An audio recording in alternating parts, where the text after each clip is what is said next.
Welcome back to Inglés 4.0, the radio show. Let's go!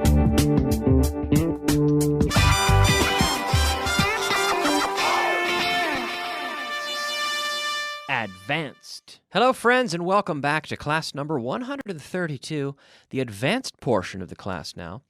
And as always, my name is Kyle. I'll be with you for the next 20 minutes, the last 20 minutes of the show. And we'll get started with a little review of yesterday's material, brushing up on the content we saw yesterday. To brush up on, darle un repaso, o mejorar estudiando algo. So studying something a little bit until it improves, until we improve our agility and our ability with it. So this is a phrasal verb, to brush up on something. So my parents, for example, are brushing up on their internet skills. They're practicing because they come from a generation where they didn't have internet, obviously, my parents' generation. So I think they need to brush up on their skills. I remember it was funny. I remember when my father first got an email account. I remember he got an email account, and so I gave him my email address. And I opened my inbox, and I had 12 emails from my dad. 12 emails. And all of them with no content. Nothing. 12 emails. I don't even know how you can do that. It's interesting. But so I said, you have to brush up on your internet skills, Dad. And he did. Now he's much better with it, but it's difficult for people. It's interesting. I was having a conversation about this with one of my students this morning, who has a 90-year-old mother, and she was explaining to me how she recently bought a TDT box, so her mother could get television with the TDT. And trying to explain how it worked and how you have the volume on this control, but also on the other one, and it's difficult for older people, certainly. And now I'm not saying that my parents are that old. If they're listening, I'm not criticizing or anything, but I'm just saying it is difficult when you grow up without something, and then to try to get to use it, learn something that's completely different from what you're accustomed to. It can be difficult. So my dad still needs to brush up on his internet skills. Do you need to brush up on your internet skills? To brush up on, to darle un repaso, improve a little bit through studying and practicing. Yeah. And my mother as well. My mother needs to brush up on her computer skills. Does your mother need to brush up on her computer skills? I suppose even if she doesn't know how to use a computer, maybe she doesn't need to brush up on the skills because maybe she has no desire. I think a lot of older people just genuinely have no desire to use computers. So, which is fine. I need to brush up on my Spanish. I do. I'd like to brush up on my Spanish. Yeah. I'd also like to brush up on my drumming. I play the drums occasionally with some friends in a small band here in Madrid, but I need to brush up on my skills. I do. I need to improve. I need to brush up. I need to take some classes, right? You have to make the effort if you want to improve, just like anything else. And I recently found out that Drew Crosby, who also hosts a program here, Highways and Byways, a great program here on Vaughan Radio, he also plays the drums. So we were talking about it. And I was telling him, yeah, Drew, I have to brush up on my drumming a bit. Yeah. Also, I need to brush up on my French. I'm a little bit ashamed of my French, to be honest, because I used to speak very well. I used to speak French in school. I studied in French immersion. So I studied geography, history, mathematics in French. I took those courses in French when I was probably, 14, 15, 16, 17 years old.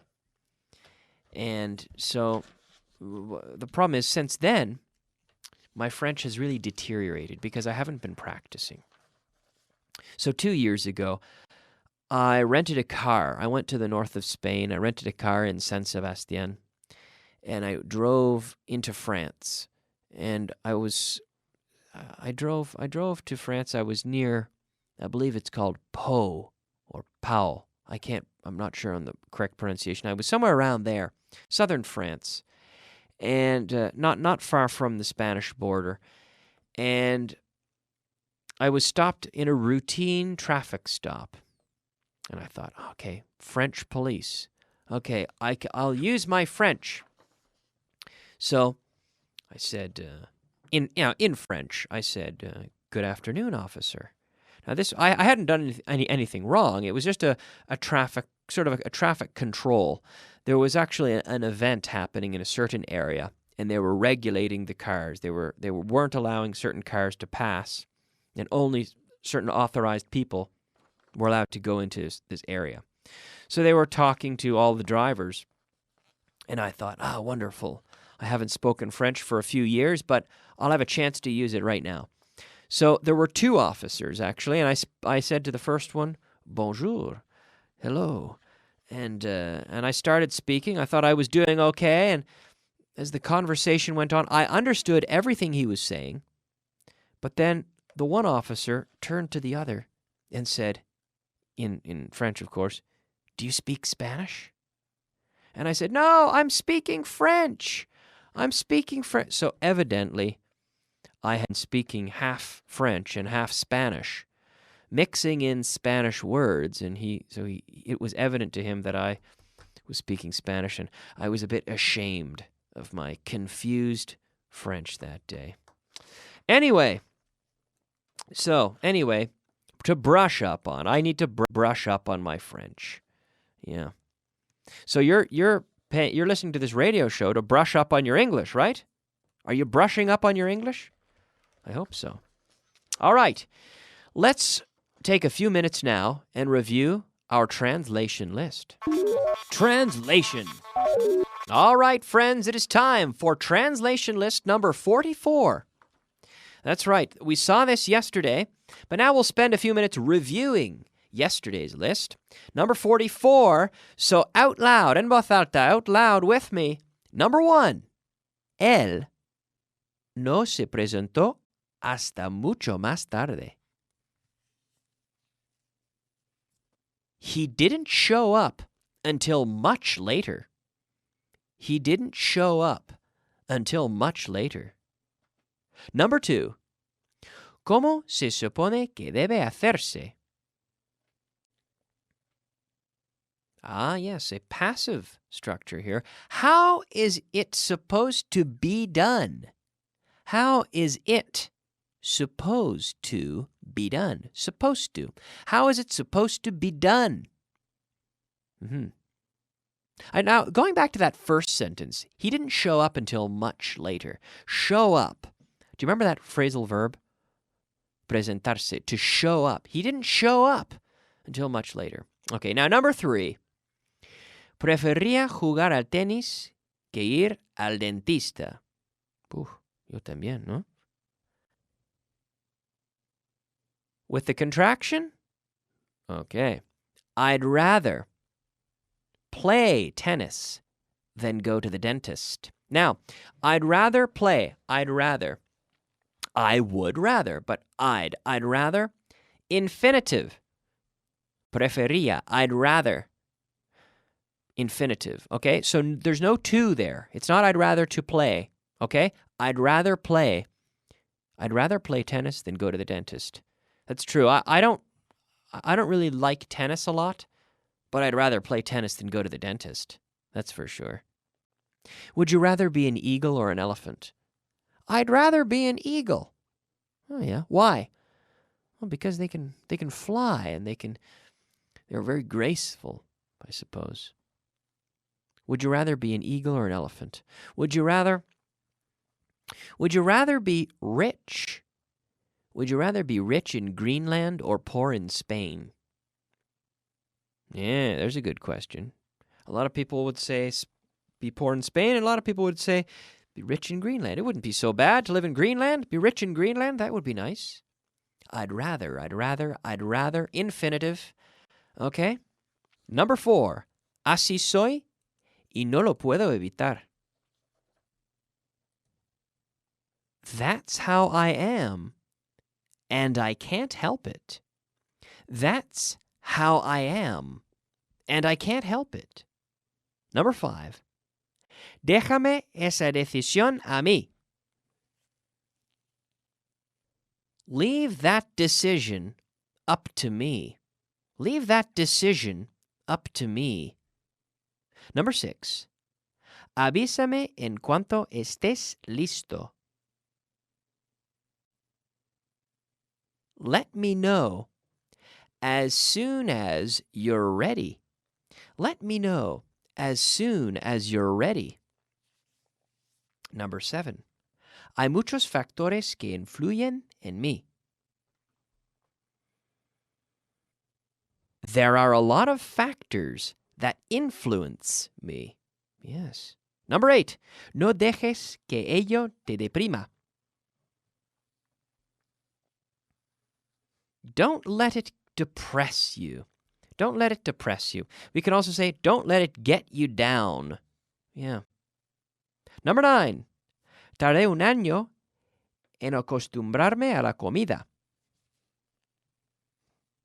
It took me a year to get used to the food. Acostumbrarme, to get used to. It took me a year to get used to the food.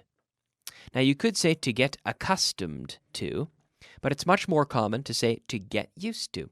It took me a year to get used to the food.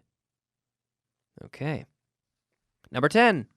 Dan por sentado que sabes álgebra.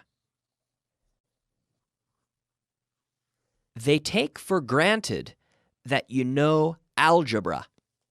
They take for granted that you know algebra. Number 11. Aquí la temperatura apenas baja de los 15 grados. Here, the temperature hardly ever, apenas. Here, the temperature hardly ever drops below 15 degrees. Here, the temperature hardly ever, casi nunca, hardly ever, almost never, hardly ever drops below 15 degrees. Number 12. Siempre llevo una camiseta debajo. I always wear a t-shirt underneath. All right, very good. Expression of the day. Yes, it is time for our expression of the day. The expression of the day today is a well-oiled machine.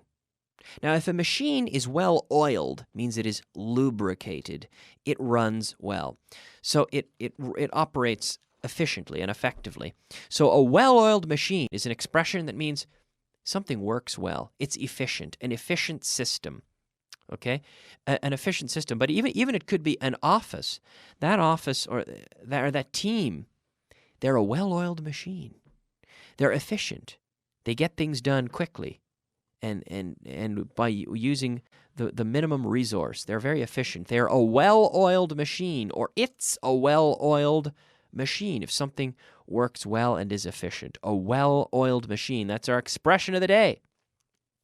Now, quickly, as we move into class number 132, we can talk about important prepositions such as at and to. For example, shout, gritar. To shout at someone. So I would rather that someone shout to me. If someone shouts to me, it means that I'm far away or there's noise and they want me to hear them. So they're across the street. Kyle! They're shouting at me. Excuse me. They're shouting to me. Kyle. Now if they shout at me, it means that they're angry at me. So the use of the preposition is very, very important here. So to shout at someone, Kyle, you're doing a bad job, and you're yelling at me, castigando, yelling at me, shouting at me. Okay, but now shouting to me, Kyle, over here, I'm over here, Kyle, whistling, Kyle, trying to get my attention, shouting to. The same to throw at. If someone throws a stone at me, ow, they're trying to hit me. If they throw a stone, a rock at me. But now if they throw a pen, for example, to me, I say, hey, imagine I'm on the street and my friend is in the window. I say, hey, I need a pen. Can you throw a pen to me? He opens the window and he throws the pen for me to catch it, right? He throws the pen so that I can catch it. He's throwing it to me. If he throws it at me, then he's trying to hit me. Maybe he's trying to hurt me, okay? Similarly, with the verb to laugh. To laugh with someone means, we're having a good time. We're laughing with each other. Ha, ha, ha. We're telling jokes. We're having fun. We're laughing with each other. But if someone laughs at you, then they are making fun of you, which is reír de alguien. Look at Kyle. He has a big nose. Ha, ha, ha. They're laughing at me. So I would rather laugh with my friends than have my friends laugh at me. Okay? Let's move on quickly and look at our vocabulary of the day. Vocabulary of the day. All right, we're running out of time, so I'm going to be very quick with the vocabulary of the day today. Pantano. Swamp. Sudoroso is sweaty. Hablador. Talkative. Ilimitado. Ilimitado is unlimited. Insatisfactorio. Insatisfactorio, we say unsatisfactory. That was unsatisfactory. Okay, I rushed a little bit through the vocabulary because we're out of time, but I want to thank you very much for listening. We'll be back, we'll review this, and we'll look at the last part of this class, and we'll move into class number 133 tomorrow. I do hope you'll join me. See you then. Bye-bye.